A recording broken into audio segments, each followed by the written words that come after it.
আমাকে রিমান্ডে বলা হলো জিহাদের নামে সন্ত্রাস হয় আপনারা দেখেন না। আমি বললাম গণতন্ত্রের নামে ফেসিবাদ হয় এটা তোমরা দেখো না?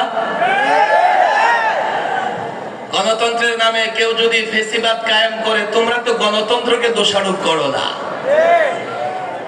আমার শিক্ষিত সমাজ, আমি তোমাদের স্পষ্ট বলি, গণতন্ত্রের নামে যদি কেউ ফেসিবাদ কায়েম করে তোমরা গণতন্ত্র পুনরুদ্ধার করো, গণতন্ত্রের বিরুদ্ধে বলো না। জিহাদের নামে যদি কোথাও কেউ সন্ত্রাসী কর্মকাণ্ড করে, সেই সন্ত্রাসী কর্মকাণ্ড যে করবে সে দায়ী। জিহাদ কেন দায়ী হবে?